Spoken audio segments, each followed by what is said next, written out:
एक सुबह मैं और मेरी पत्नी नाश्ता कर रहे थे। तभी नौकरानी एक टेलीग्राम लेकर आई। यह शर्लॉक होम्स ने भेजा था और इस प्रकार था, क्या तुम 2 दिनों के लिए वक्त दे सकते हो? मुझे पश्चिमी इंग्लैंड से अभी अभी तार आया है बॉस्काम घाटी की त्रासदी के सिलसिले में। खुशी होगी अगर तुम मेरे साथ चलो। वहाँ की हवा और नज़ारे खूबसूरत है। 11:15 तक पैडिंगटन छोड़ देना। डियर, क्या कहते हो? मेरी पत्नी ने मुझे देखकर कहा, क्या तुम जाओगे? मैं कुछ समझ नहीं पा रहा। अभी मेरे पास बहुत लंबी लिस्ट है। एंस्ट्रथर तुम्हारा काम कर देगा। कुछ समय से तुम कुछ कमजोर भी दिखाई दे रहे हो। मैं सोचती हूँ कि जगह बदलने से तुम्हें फायदा होगा, और वैसे भी तुमको मिस्टर शर्लॉक होम्स के केसों में बड़ी दिलचस्पी है। अगर मैं नहीं गया तो मैं एहसान फरामोश कहलाऊंगा, क्योंकि उसके एक केस से मैंने कितना पाया है। मैंने जवाब दिया, पर अगर मुझे जाना है तो मुझे फौरन अपना सामान पैक करना होगा, क्योंकि मेरे पास सिर्फ आधा घंटा है। अफगानिस्तान की कैंप की जिंदगी से मैंने किसी भी यात्रा के लिए फौरन तैयार हो जाना सीखा था। मेरी जरूरतें कम और सामान्य थी, जिससे आधे घंटे से कम समय में मैं कैब में बैठा पैडिंगटन स्टेशन की ओर जा रहा था। शर्लॉक होम्स बेसब्री से इंतजार कर रहा था। उसका लंबा पतला शरीर उसके लंबे सलेटी क्लोक और केप से और भी लंबा लग रहा था। तुमने आकर बहुत अच्छा किया, वॉटसन, वह बोला। इससे मुझे बहुत फर्क पड़ता है जब मेरे साथ कोई ऐसा होता है जिस पर मैं पूरा भरोसा कर सकता हूँ। स्थानीय व्यक्ति हमेशा या तो बेकार होते हैं या पक्षपाती। तुम कोने की 2 सीटें बचा कर रखो, मैं टिकट लेकर आता हूँ। पूरे डिब्बे में हम 2 ही थे, और इसके अलावा कागजों का भारी पुलिंदा जो होम्स अपने साथ लाया था। वह इन कागजों के बीच में कुछ ढूंढता और पढ़ता रहा, और बीच बीच में कुछ नोट लिखता और कभी ध्यान में डूब जाता। इस तरह हमने रीडिंग पार कर लिया। फिर उसने सारे कागजों का गोला बनाया और उन्हें ऊपर फेंक दिया। क्या तुमने केस के बारे में कुछ सुना है? उसने कहा। एक शब्द भी नहीं। मैंने कुछ दिनों से अखबार नहीं देखा। लंदन की प्रेस ने सारा किस्सा नहीं बताया है। मैं सारे अखबार पढ़कर छांट रहा था कि मेरी जानकारी से कोई भी बात छूटी न रह जाए। मुझे जो समझ में आया है वह यह है कि यह उन मामूली केसों में है जो बहुत कठिन साबित होते हैं, पर यही गहरा सच है। अगर कोई केस अपने आप में अनूठा हो तो उसका कोई न कोई सुराग मिल ही जाता है। अपराध जितना ही आम और साधारण होता है, उसे सुलझाना उतना ही कठिन होता है। पर इस मामले में इन लोगों ने मारे गए व्यक्ति के बेटे पर गंभीर आरोप लगाया है, तो यह हत्या का मामला है। अंदाज तो यही लगाया जा रहा है। मैं किसी भी बात को तब तक नहीं मानूंगा जब तक मैं खुद ही मामले की छानबीन न कर लूं। मैं थोड़े ही शब्दों में जितना भी मैं जान पाया हूं तुमको केस के बारे में बताता हूं। बॉस्काम घाटी हियरफोर्डशायर के रॉस से बहुत दूर नहीं है। यहाँ का सबसे बड़ा जमींदार मिस्टर जॉन टर्नर है, जिसने ऑस्ट्रेलिया में दौलत कमाई और कुछ साल पहले लौट आया। उसने ऑस्ट्रेलिया के पुराने मित्र मिस्टर चार्ल्स मैककार्थी को मिस्टर हेदरले का खेत दे दिया। ये दोनों आपस में एक दूसरे को जानते थे, इसलिए जाहिर है ये लोग एक दूसरे के पास ही रहना चाहते थे। टर्नर इन दोनों में ज्यादा अमीर था, इसलिए मैककार्थी उसका किराएदार बन गया। फिर भी दोनों के बीच बराबरी के रिश्ते बने रहे। मैककार्थी का एक बेटा था, 18 साल का युवक, और टर्नर की एक ही बेटी थी, लगभग इसी उम्र की, पर दोनों की ही पत्नियों का स्वर्गवास हो चुका था। वे दोनों अपने पड़ोस में रहने वाले अंग्रेज परिवारों को नजरअंदाज करते हुए एकाकी जीवन बिता रहे थे। पर दोनों मैककार्थी को खेलों का शौक था और पड़ोस में होने वाली रेसों में भाग लेते थे। मैककार्थी ने 2 नौकर रखे थे, एक आदमी और एक लड़की। टर्नर के पास करीब आधा दर्जन नौकर थे। इन परिवारों के बारे में मुझे इतनी ही जानकारी मिल सकी है। अब किस्सा सुनो। 3 जून को, यानी पिछले सोमवार को, मैककार्थी दोपहर 3 बजे के लगभग हेदरले के घर से निकला और बॉस्काम पूल जा पहुंचा, जो बॉस्काम घाटी से नीचे गिरने वाले झरने से बना एक छोटा सा तालाब है। सवेरे वह अपने नौकर के साथ रॉस गया था। वहां उसने कहा था कि वह जल्दी में है, क्योंकि 3 बजे उसको एक आदमी से जरूरी मुलाकात करनी है। उस मुलाकात से वह जिंदा वापस नहीं लौटा। हेदरले फार्म हाउस से बॉस्काम पूल करीब लगभग आधा किमी की दूरी पर है, और इस रास्ते से गुजरते हुए उसे 2 लोगों ने देखा था। एक तो बूढ़ी औरत थी जिसका नाम नहीं दिया गया है, और दूसरा था विलियम क्राउडर नाम का गेमकीपर, जो मिस्टर टर्नर के लिए काम करता था। दोनों ने गवाही दी है कि मिस्टर मैककार्थी अकेला था। गेमकीपर बताता है कि मिस्टर मैककार्थी के वहां से गुजरने के कुछ मिनटों के अंदर उसने उसके बेटे मिस्टर जेम्स मैककार्थी को उसी रास्ते पर बगल में बंदूक दबाए जाते देखा था। जहां तक वह समझ पाया है, पिता उस समय भी दिखाई पड़ रहा था और बेटा उसके पीछे जा रहा था। उसने इस बारे में और ज्यादा नहीं सोचा। शाम को उसे हादसा घटने की बात पता चली। दोनों मैककार्थी उस समय के बाद भी देखे गए जब विलियम क्राउडर यानी गेमकीपर की आंखों से ओझल हो चुके थे। बॉस्काम पूल एक गोल घने जंगल के बीच में है, 14 साल की एक लड़की पेशेंस मोरन जो बॉस्काम घाटी एस्टेट के लॉजकीपर की बेटी है, इन्हीं में से एक जंगल में फूल चुनने गई थी। वह बताती है कि जब वह वहां थी तब उसने देखा कि जंगल के सिरे पर और तालाब के पास मिस्टर मैककार्थी और उसका बेटा खड़े थे। ऐसा लग रहा था कि उनके बीच हाथापाई हो रही है। उसने बड़े मिस्टर मैककार्थी को अपने बेटे से कड़े शब्दों में बोलते सुना और उसने देखा कि बेटे ने हाथ उठाया था, मानो पिता को मारने वाला हो। उनकी हिंसा से वह इतनी डर गई कि वह भाग गई और घर पहुंचने पर उसने अपनी मां को बताया कि वह तालाब पर मैककार्थी पिता और पुत्र दोनों को लड़ते छोड़ आई है और उसे डर लग रहा था कि वे दोनों एक दूसरे को मारेंगे। पर उसने मां को यह बात बताई ही थी कि उसने देखा कि छोटा मैककार्थी दौड़ता हुआ लॉज आया और बोला कि उसने जंगल में अपने पिता को मरा हुआ देखा है और वह लॉजकीपर की मदद लेने आया था। वह बड़ा घबराया हुआ था और उसके पास न बंदूक न हैट था। उसके दाएं हाथ और आस्तीन पर ताजे खून के धब्बे थे। उसके पीछे जाने पर उन्होंने देखा कि उसके बाप का शरीर तालाब के किनारे घास पर पड़ा है। सिर पर बार बार किसी भारी चीज से वार किया गया था। जख्म ऐसे थे मानो बेटे ने अपनी उसी बंदूक से मारा हो जो लाश से कुछ ही दूर घास पर पड़ी थी। इन हालातों में युवक तो तुरंत हिरासत में लिया गया और मंगलवार को हुई पूछताछ में फैसला दे दिया गया कि यह काम किसी सनक के चलते किया गया था। बुधवार को वह रॉस में मजिस्ट्रेट के सामने पेश किया गया और उसने यह मामला दर्ज कर दिया है। पुलिस की कचहरी के सामने तथ्य आए हैं। इससे ज्यादा आसान केस मैंने आज तक नहीं देखा।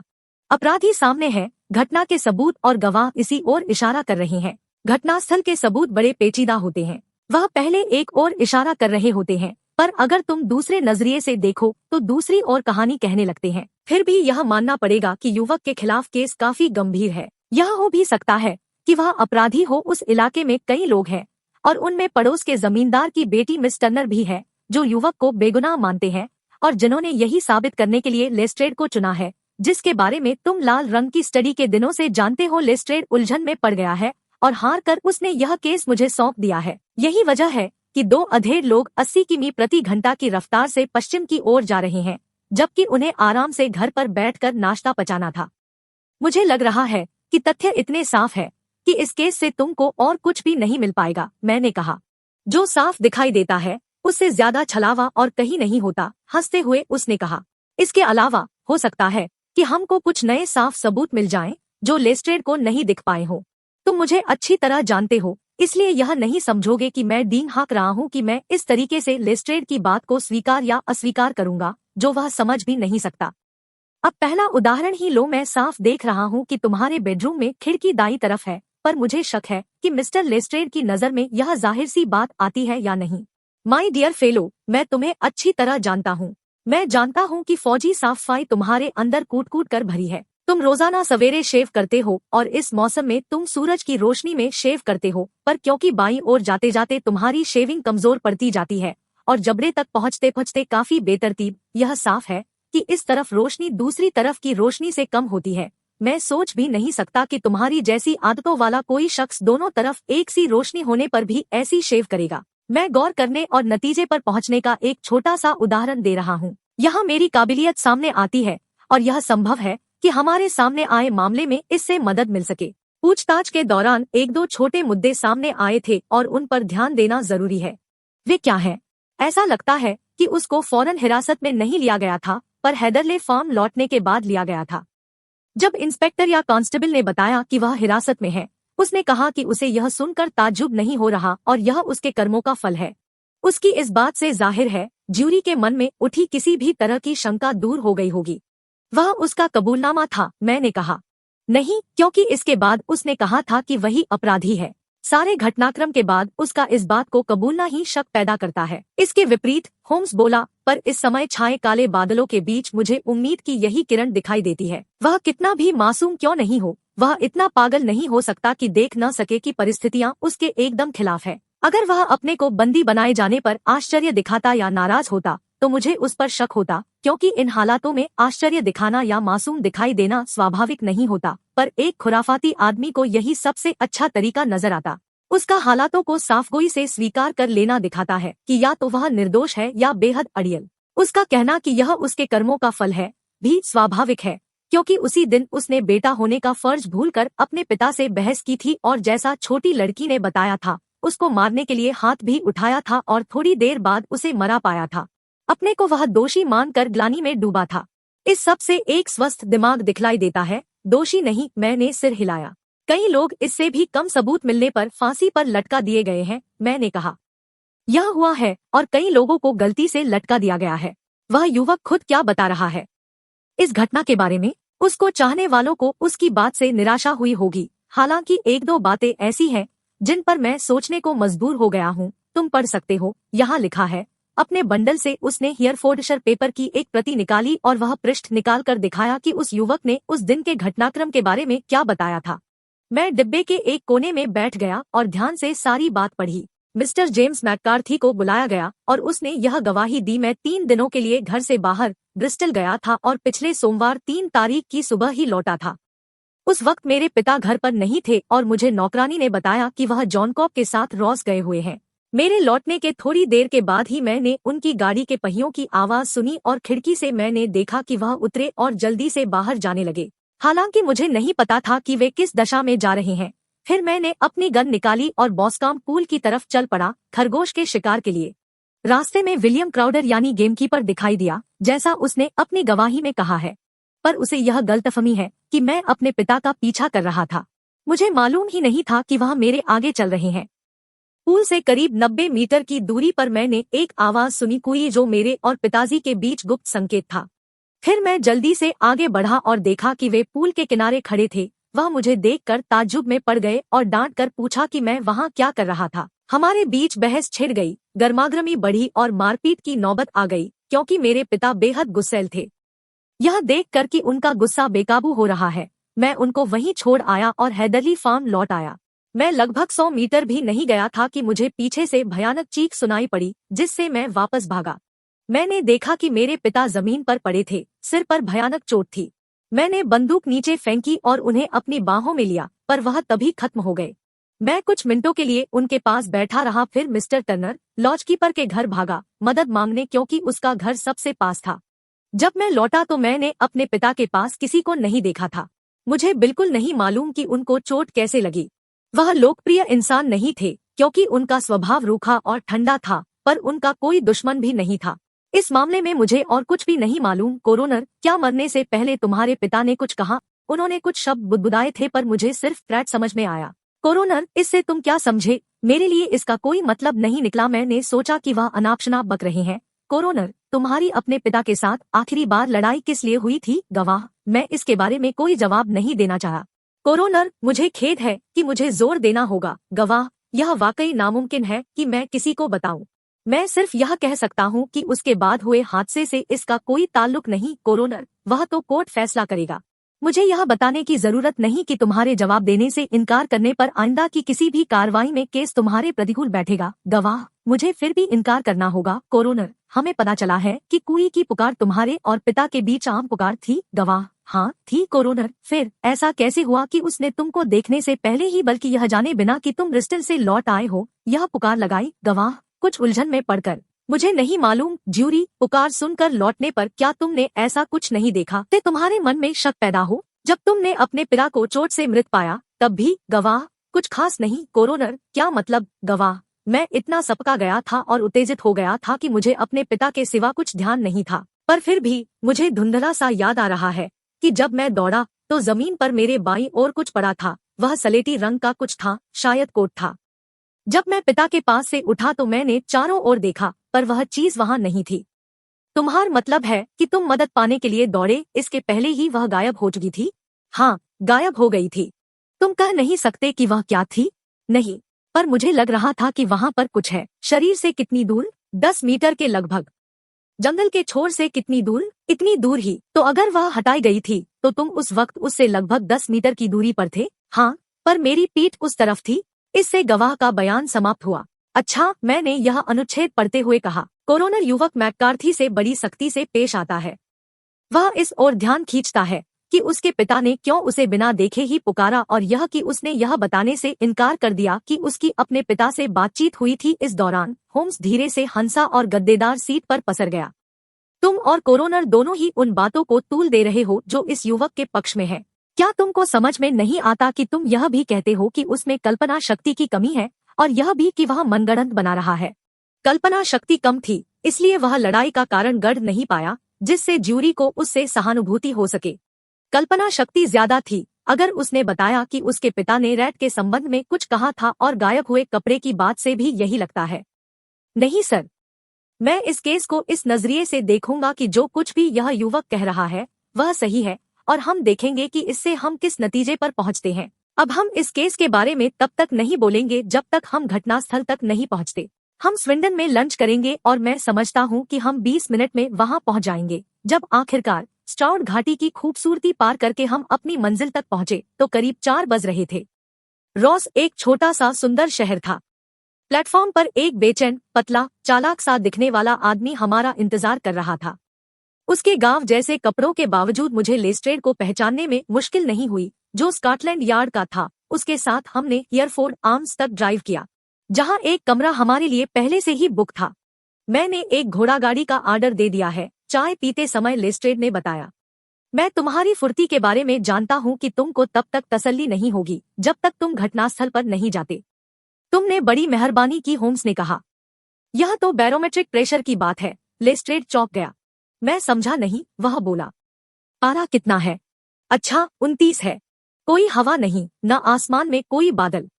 मेरे पास सिगरेट से भरा केस है जो मैं पीना चाहता हूँ, और यह सोफा आमतौर पर होटलों में दिखाई देने वाले सोफों से बहुत अच्छा है। मैं नहीं समझता कि मैं आज इस घोड़ागाड़ी का इस्तेमाल करना चाहूंगा। लेस्ट्रेड प्यार से हंसा। जाहिर है कि अखबारों को पढ़कर तुम किसी नतीजे पर पहुंच चुके हो, वह बोला। यह केस बिल्कुल साफ है, और इसकी जितनी छानबीन करो उतना ही साफ होता जाता है। पर फिर भी किसी महिला को मना नहीं किया जा सकता, खासकर उसे जो मिलने की जिद पर अड़ी हो। उसने तुम्हारे बारे में सुन रखा है और तुम्हारी राय जानना चाहती है, जबकि मैंने उससे बार बार कहा कि ऐसा कुछ नहीं है जो होम्स कर देगा जो मैं पहले ही नहीं कर चुका हूँ। अरे देखो, दरवाजे पर उसकी गाड़ी आ चुकी है।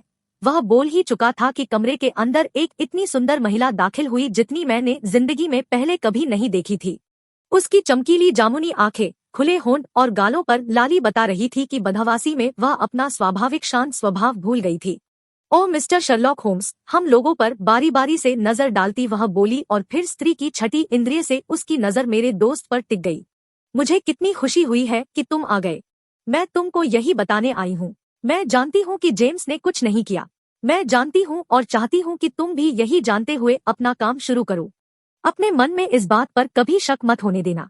हम एक दूसरे को तब से जानते हैं जब से हम छोटे बच्चे थे, और मुझसे ज्यादा उसकी खामियों के बारे में कोई नहीं जानता। पर उसका दिल इतना कोमल है कि वह मक्खी भी नहीं मार सकता। उस पर इस तरह का आरोप लगना हर उस व्यक्ति को अजीब लगेगा जो उसे वाकई जानता है।